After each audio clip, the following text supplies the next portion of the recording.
This is a Dhammanet presentation.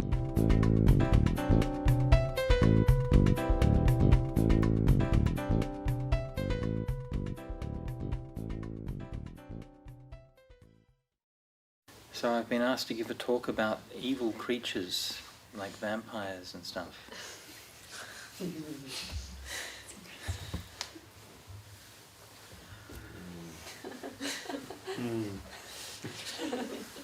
Please just say they don't exist. And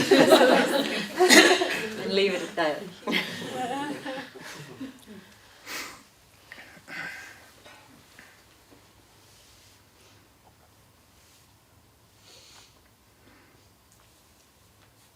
Well, I wish it was that simple. Oh. Should I leave? Oh, you wanted some?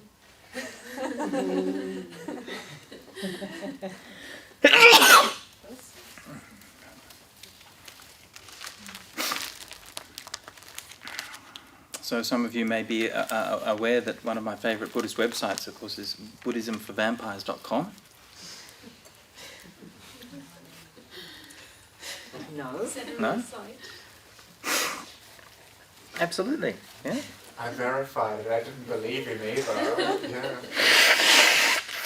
It's on there. Do you see it? And why do you like that? Well, I like it because it's a good lens for which to see through and understand the different Buddhist traditions. And as I was saying before, I kind of had a look at the site. It was made by somebody from the Tibetan tradition, and they're talking about the various kinds of, kind of the dichotomy of the non-dualism of light and dark and good and evil and so on and so forth. But then when I mentioned it to a group of Theravadan monks at the Sangha conference, the only thing that they thought was worth discussing was whether a vampire could feed after noon. If that vampire was a monk, right? Because if you're drinking blood after noon, does that count as eating in the afternoon?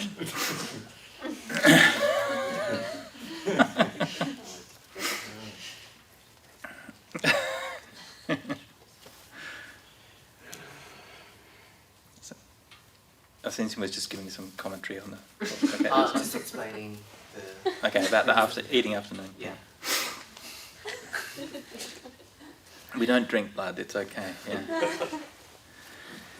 So, in the Indian literature, as in all of the ancient literatures you find around the world, you have a very rich array of beings from the various underworlds. You have the yakas.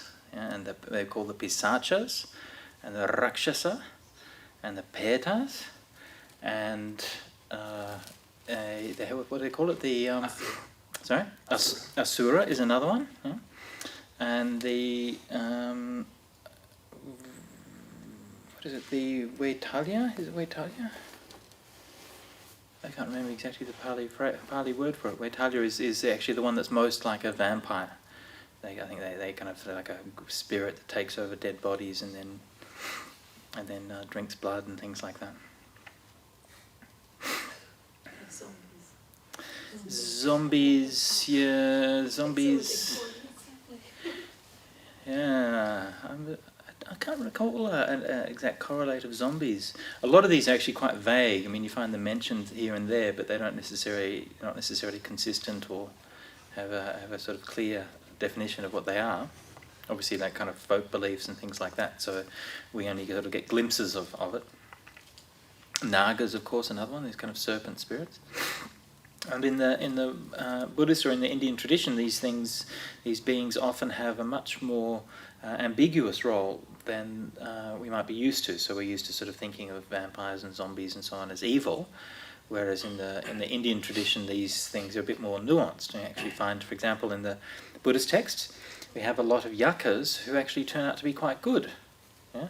And so there's the yakas are sometimes ferocious and so on. But then, for example, you've got one story about a yaka mother with her 2 yaka children who were standing near where the Buddha was giving a Dhamma talk, and the children were were being noisy or something, and the mum says, "Shh, I want to listen to the Dhamma talk. Be quiet, kids." And there's one of the standard conversion narratives of Buddhism is the conversion of the yakas, or the overcoming of the dragons. And so the story will go something like this, that either the Buddha or one of the monks who's a missionary will go to a new country, and that country is kind of barbaric and uncivilized and is being ruled by, terrorized by some kind of child-eating yaka or man-eating yaka or other kind of demon. And so the Buddha or the monk goes in there and civilizes them and tames them. And so we find probably the most famous example of this is the conversion of the demon Hariti, who was based in Mathura in the northwest of India. And when it's a kind of interesting kind of background, when the Buddha, Mathura was kind of on the limits of where the Buddha travelled to, right? So Mathura is sort of towards the northwest, sort of halfway between where the Buddha lived in around Rajagaha and Savatthi, and about halfway between there and up to Gandhara in Pakistan. So the Buddha there's only a couple of suttas which are set in Mathura, one of which says that the Buddha, quite surprisingly and out of character really, sort of just saying to the monks, apropos of nothing, there are five disadvantages of Mathura, right? He says the roads are dusty, the dogs are fierce, it's very difficult to get any alms food, and the yakas are vicious. I think there was a fifth one. I can't remember what the fifth one was. It was like dusty or something like that. So that's a bit disappointing for the poor old people of Mathura, right? I mean, here you have this great spiritual teacher, and all he's got to say about the place is that the roads are bad, and the dogs are awful, and you can't get anything to eat, and the yakas are vicious. So this, of course, is a bit of a problem, and it became a bigger problem because Mathura in later years actually became a big centre of Buddhism, right? And so it's a bit embarrassing, right? You can imagine that if you're a Buddhist, you're in Mathura, you want to be able to say, oh, the Buddha visited this place, right? And make you proud. Well, the Buddha did visit it, and he really couldn't stand it and said how awful it was. Come.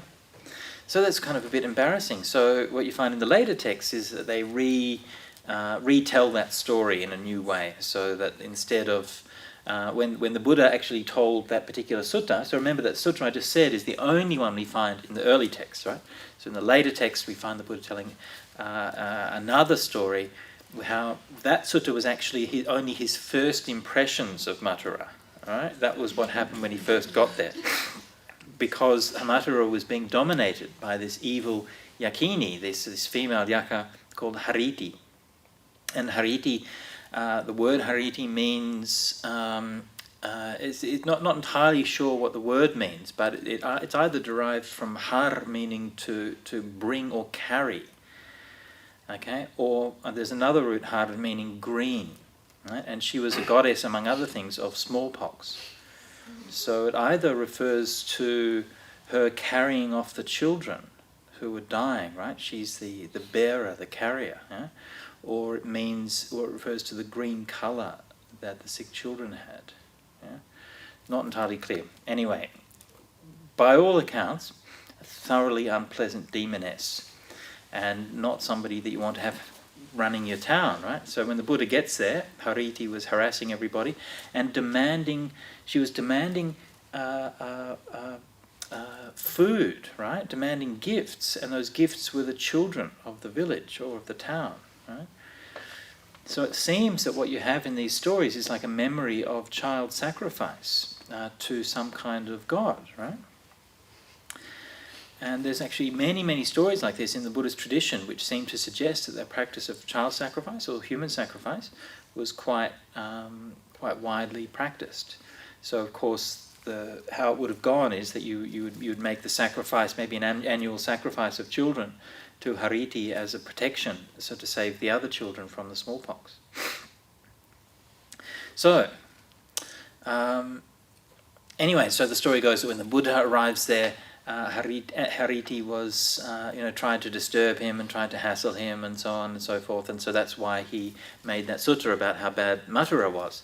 Then after some time, and there's quite involved story, but I'll just kind of briefly summarise it. She came to, he was giving a Dhamma talk, and she came to disturb the Dhamma talk and to attack and hassle the people who were listening, because she was afraid that if they listened to the Buddha's teachings, then they'd all stop giving her the gifts that she wanted, right? And so while she was listening to the Dhamma talk, she couldn't help but hear what the Buddha was saying. And when she heard what the Buddha was saying, she became very moved and eventually became a disciple of the Buddha. And the Buddha said to her that, oh no, actually I think the Buddha, I can't remember the details now, I think the Buddha hid her children or something like that. She had her own children and the Buddha hid them or something like that. And she became very distraught because she couldn't find her children. And so the Buddha said, well, how do you think all those other mothers feel when you take their children? Don't they also feel sad? And so she began to realize that. So that, of course, is the basis of compassion, yeah? Is to be able to feel with somebody else. And so the Buddha said, well, why should you be eating those children? Because their mothers suffer just as much as you do. So that kind of story, which again, as I said, is very, very widespread. You find it everywhere where the Buddhism spread to, in Kashmir, in the different places in India, in Suvarnabhumi, in Sri Lanka. Suvarnabhumi being like Burma and Thailand, Sri Lanka and so on. You find the same story told again and again with different variations. And so it seems to attest to quite a widespread practice of these quite vicious cults of sacrifice, yeah? And the introduction of compassion as being the core principle of that revolutionary religion or way or path that the Buddha was teaching. Now, even though in the Buddhist tradition, in sutras it just makes a sort of passing remark on one time that the yakas are very vicious, interestingly enough, there's quite a rich archaeological tradition in Mathura, and what they reveal is that the yaka images, right, were the most plentiful and beautifully done, actually, very imposing and very powerful images. And even though we might think of a yaka as being like a demon or something like that, that's how they're usually depicted in Buddhism, actually these yaka figures are actually quite strong and dignified deities of some kind. And so those are some of the very early images in Indian sculpture. And later on, so around the turn of the millennium, Mathura became one of the two places where the Buddha image appears for the first time. So the Buddha image appeared for the first time in Gandhara and in Mathura. And in Gandhara it was influenced by its Greek tradition, and in Mathura it was influenced by the yaka tradition. Okay, so the first Buddha images have strong similarities to the images of the yakas from that time. But as I said, the yaka images themselves are actually, they're not like vicious ogres, or they don't look like it. They're actually quite dignified, strong deities. So this is painting quite I think when I first started to read about these things, you begin to realize there's quite an interesting history of how Buddhism grew and spread throughout India. And one of the things that you can tell about religions is, in all different religions, they have these kinds of narratives about how did that religion relate to what was happening around it. Okay? Right? To other religions, other paths, other ideas, and other deities, and so on. Now, typically, if you come from a Western tradition, you find that relationship is often very violent. Okay, so when Jehovah comes along, he wants to kill and get rid of all of the other gods. Yeah, and you find the same thing in the Greek mythology, that all of the Greek gods come along, and there's a lot of, in the stories, there's a lot of violence, a lot of rape, a lot of all these terrible things, a lot of war happening when the gods encounter each other and the different conflicts and things that they're having. And so from a Buddhist perspective, when you see that same kind of story, you see how the Buddhists handled that, right? There's no war, there's no rape, right? There's no, from a Western perspective, that's what would have happened, right? Apollo or Zeus would have come in, raped Hariti, had her children, and then the children would have been the new deities of the area, right? That happened countless times in the Greek mythology. So, from a Buddhist point of view, it's not about any of those things, it's about compassion. right? It's the primary thing. It's not even about like the Four Noble Truths or understanding, suffering and samsara, anything like that. The primary thing is compassion. Yeah? And so the primary motive is that our religious observances, our religious practices should not be causing harm. Yeah? This is very important to remember. So what then is the relationship between what the Buddha did and Hariti? Well, the Buddha didn't try to get rid of Hariti, right? He didn't say you don't exist. Okay, he didn't say we have to slay you, we have to get rid of you. What he did was they gave Hariti a new home inside the monastery.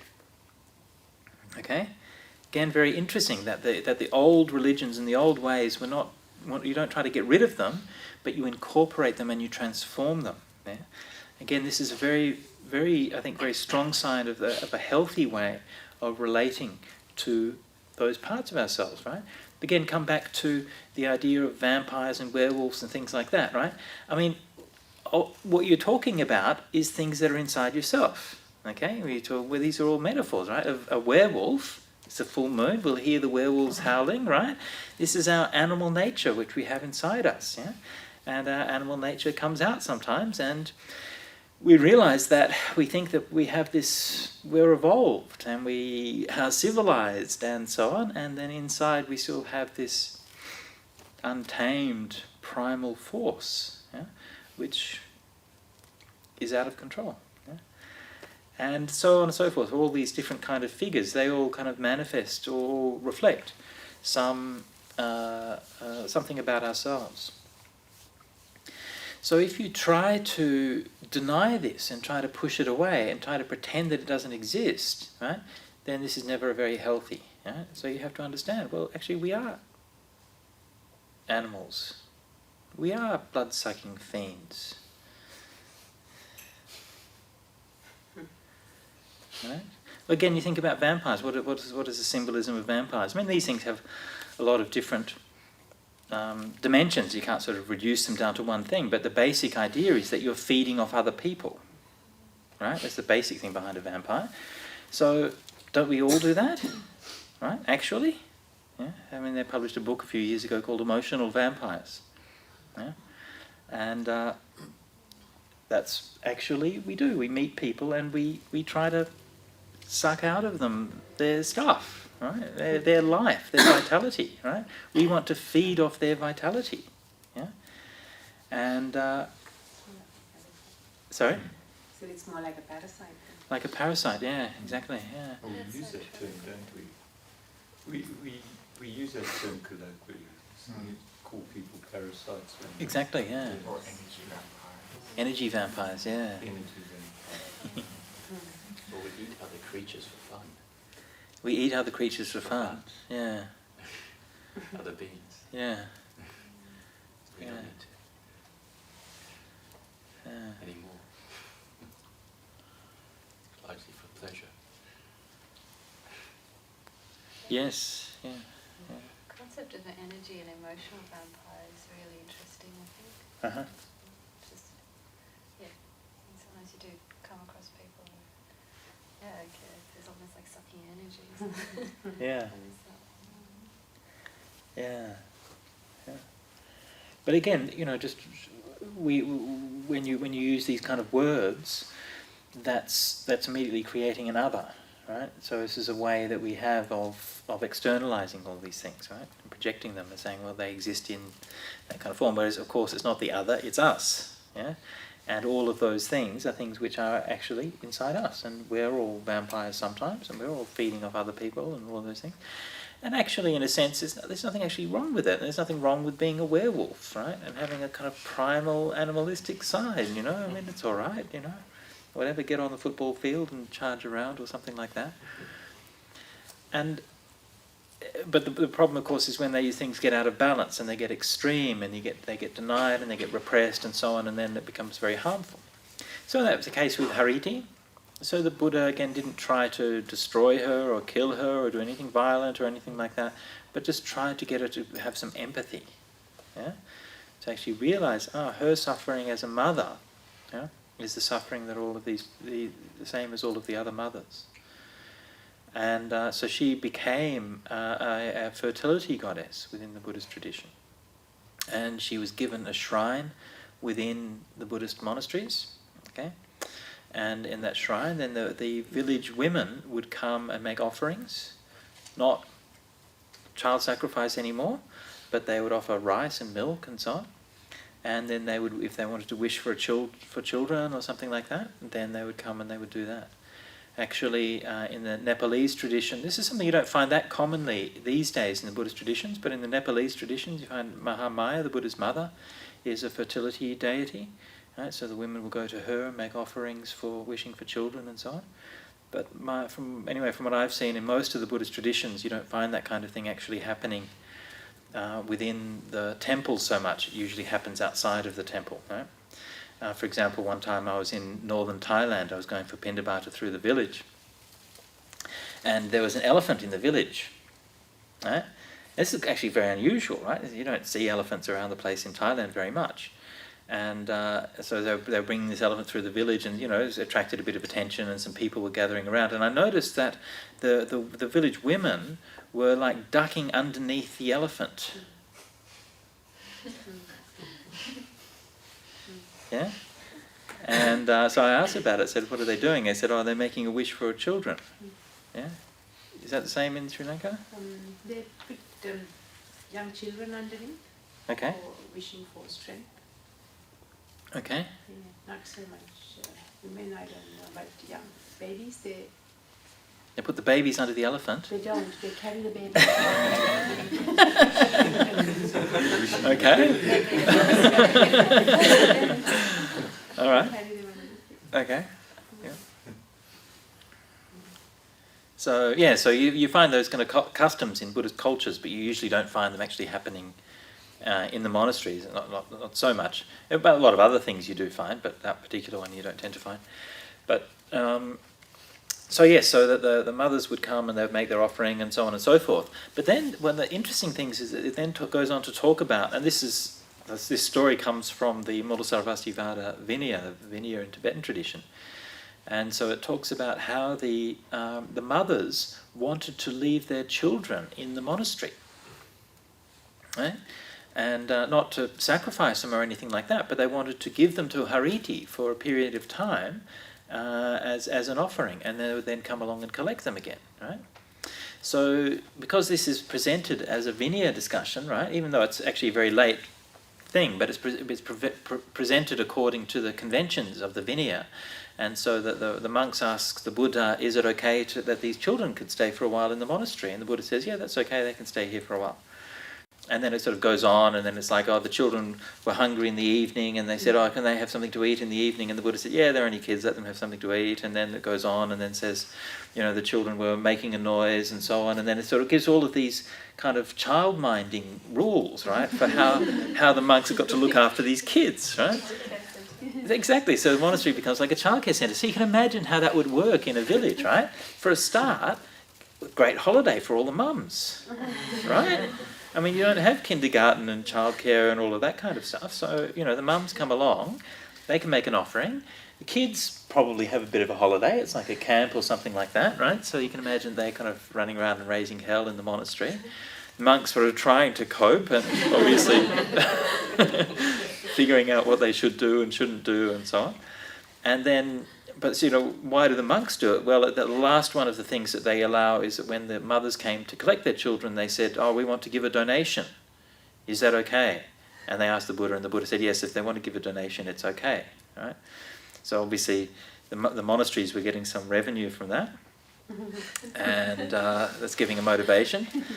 And, you can see this, it's probably quite a nice, fun thing to do, right? And when you see that, you realise actually how similar that is to the practice of temporary ordination, which you see a lot of the time throughout certainly Burma and Thailand.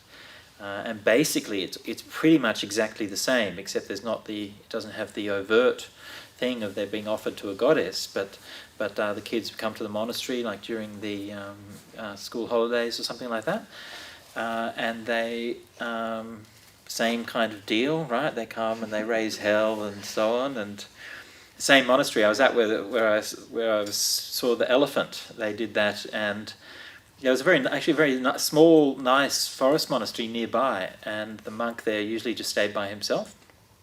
But he was a very nice monk, and he used to work with the villagers and so on. And during the school holidays, all the village kids would come and ordain at his monastery, right, for like 2 weeks. Look at me, madness, right? So I'm going for alms round. And that particular village, everyone was like really generous. Okay, I lived. It's quite interesting. I lived at that time. It was in northern Thailand, in between two villages. Each one was about a couple of kilometres away, and I used to go to alms for the two villages, and night and day. Right, one village, I would come back, and my arms would be stretched out, and there'd have like marks on my hands from sort of carrying all the bags of food that I could get back.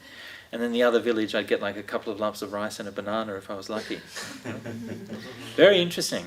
Yeah, and they're both about the same size, and but the difference, as far as I could tell, the main difference seemed to be that the presence of this forest monastery and this monk there who was working with the villagers, and just there was such a much more positive, giving vibe. You could just tell walking into the place.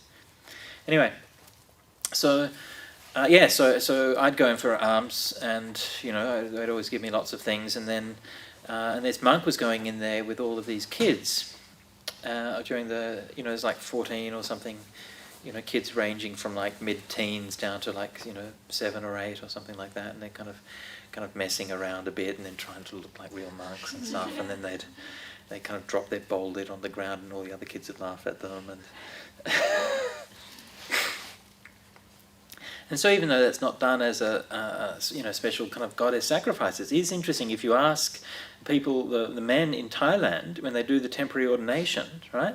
Like when people explain about temporary ordination, they always say, well, it gives you a chance to live for a while as a monk, it gives you a chance to learn some meditation, it gives you a chance to study Dhamma, and so on and so forth.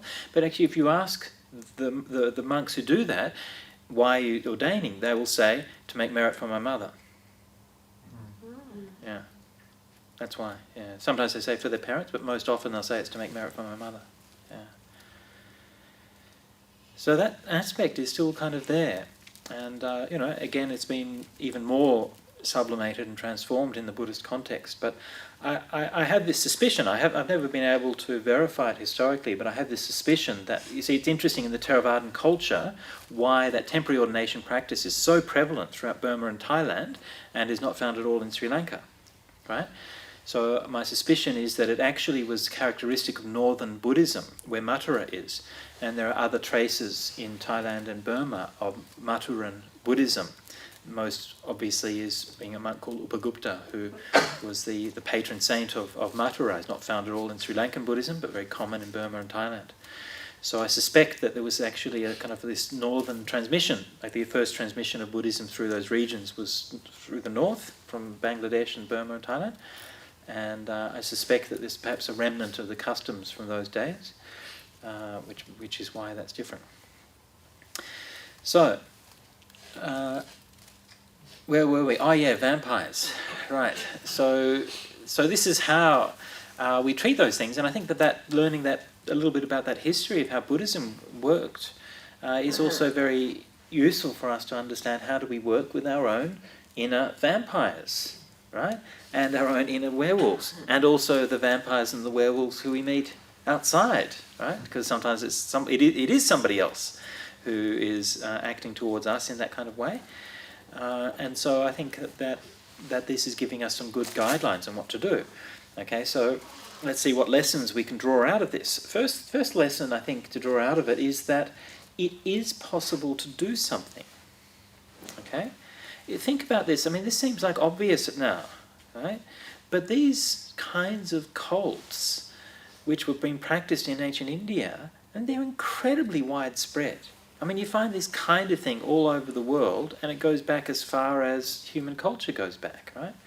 I mean, the first evidence of symbolic culture in the world is in South Africa in about 100,000 BC, and it's the use of red ochre, yeah, which is probably used as a symbol for blood, right? It's the oldest symbolism that we have. And it's, can't 100% say, but it looks very much like it's a use of blood or use of symbolizing of blood for the sacrifice. Right? This is how long these things have been going back. So even though something has such deep roots in human culture, right, at the very foundation of it, right, sacrifice is not something which is just incidental. It's not just something that happens here and there. That's this strange thing that primitive people do that we can't understand, right? It's absolutely foundational to every form of human culture, right? So much so that it's difficult to say whether human culture of any sort could actually exist without the practice of sacrifice. Okay? Somehow it seems to have been at a certain stage in our evolution and development. There's something about it which is essential in some way, and I think that's one of the most fascinating problems and questions about understanding the evolution of human culture. But leaving that aside for the moment, what we find around 500 BC in India, and not just in India, but in all around the world, was what we call the Axial Age, where religions started to talk about compassion, right? And the sacrifice began to be phased out. We see this happening in the Greek mythology. We see it happening in the Hebrew mythology with the story of Abraham and the sacrifice. You remember Abraham and the sacrifice? God said, "Kill me a son," right? As Bob Dylan put it. Abe says, "Man, you must be putting me on." God says, "No." Abe says, "What?" God says, "You can do what you want, Abe, but next time you see me coming, you'd better run." So that's Bob's retelling of the Bible story. Right? Now, from our point of view, it's outrageous. Right? Why did God tell Abraham to kill his son? Right? This is completely bizarre, inexplicable behaviour. Right? From their point of view, it was the opposite. From their point of view, that was absolutely the norm. That was what they expected every God would do. That was what gods did. They demanded human sacrifice. Right? That was the normal thing. Right? The surprising thing, the compassionate thing, was that then Jehovah said, actually now you don't have to kill your son, you can kill a goat, and that'll be good enough. Okay? So from a Buddhist point of view, went much further, right, and got rid of the animal sacrifice altogether. But within that tradition, you can see that that's an evolution towards a more compassionate religion. Yeah? And of course, later on, the Hebrew tradition did get rid of animal sacrifice altogether. And in Christianity, of course, it's just become the symbolic sacrifice of the bread. Yeah? And similar movements were happening, as I said, within the Greek religions. Everywhere you look, around the same time, there was that movement to move beyond that kind of very literal and very cruel practice of sacrifice, especially human sacrifice. So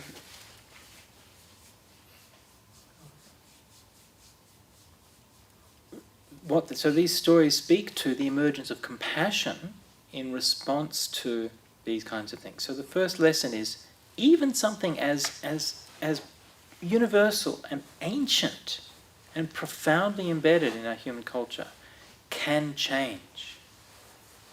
Right? This is actually one of the greatest changes which has ever happened in human culture. Right? Is the ending of human sacrifice and animal sacrifice.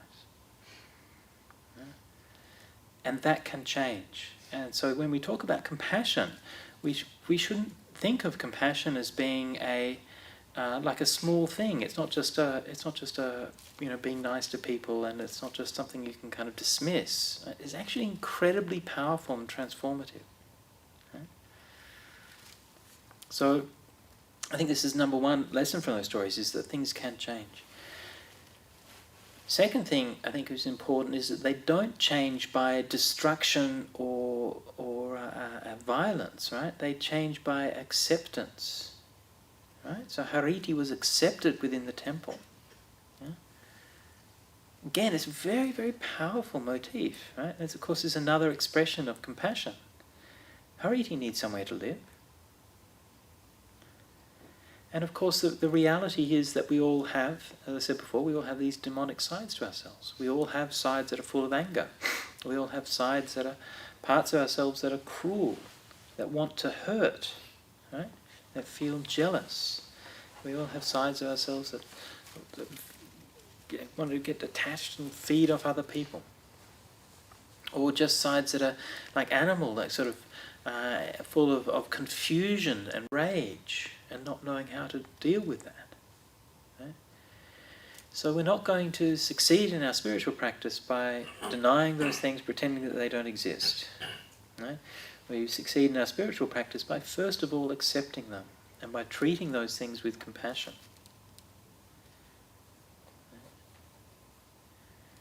Accept them, treat them with compassion, bring them into the temple. Yeah? Very often people won't do this in Buddhism, right? So when you come to the Buddhist center, everyone behaves really nicely. Right? You leave your werewolves at the door. Yeah? And you come in and everyone's very nice and very sweet and so on.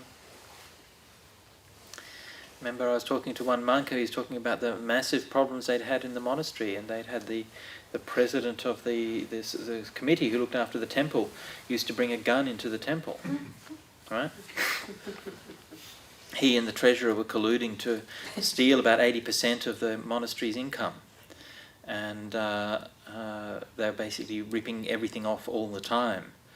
And he'd come in and he'd have his gun in his bag, and he would give dana to the monks and lead the chanting and be smiling and all of these kinds of things.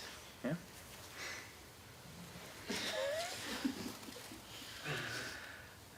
They really stole everything. They even eventually they sacked the driver, and the driver stole the tires from the monastery car.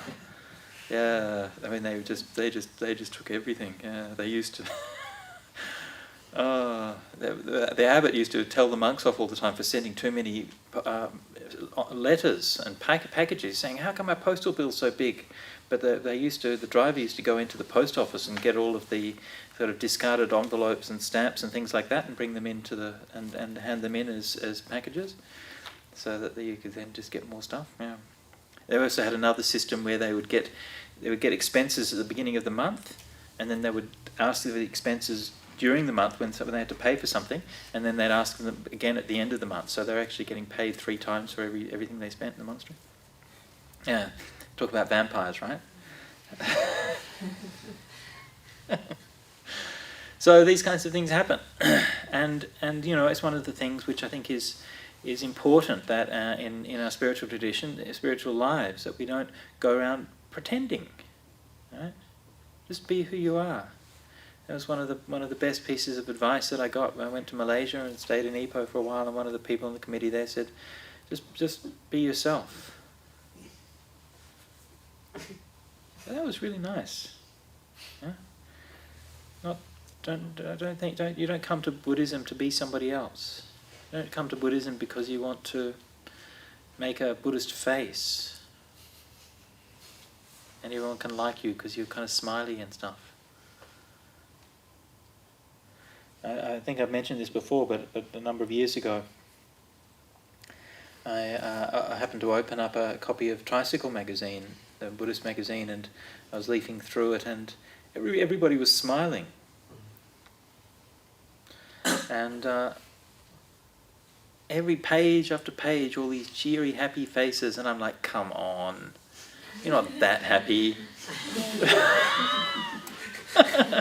Nobody's that happy, come on. And these are Americans, right? I mean, Americans aren't that happy. It's not, not like... And then there was one photo, in the whole magazine, there was one photo, literally, of somebody who wasn't smiling. And that was an ad for a Zen retreat, and it was a picture of a Zen monk who just looked incredibly peaceful. It looked like he'd just come out or was just sitting in really deep meditation. And you could just feel the peacefulness. He's not smiling at all. Yeah.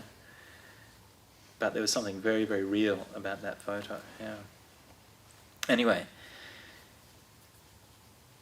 so that's okay, is to accept those kinds of that we have that darkness in us, that we have these things, and this is just different forms of greed, hatred, and delusion. That's all. That's the beginning of our practice. And if you look at all of these things, the vampires and the werewolves and things, it's all vampires about greed and all about anger and all about delusion and all of these things.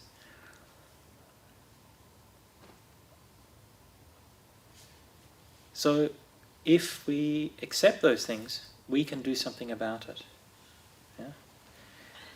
And we can transform so that those things which were destructive, right, when we use those skills in a different way, they can actually be very positive. Right? So you think about what that impact that Hariti had on the monastery. You know, I mean, I think, you know, the reason why I'm talking about this, I think sometimes when we come from a Western perspective, we sort of look at all the things that happen, different things that happens in monasteries in Asia, where you have these different kind of deities and yakas and so on and so forth, and you think, oh, that's not real Buddhism, right? And it's important to understand that these things have actually been part of the Buddhist culture right from the beginning, yeah? And Buddhism has always related to all of these kinds of beliefs.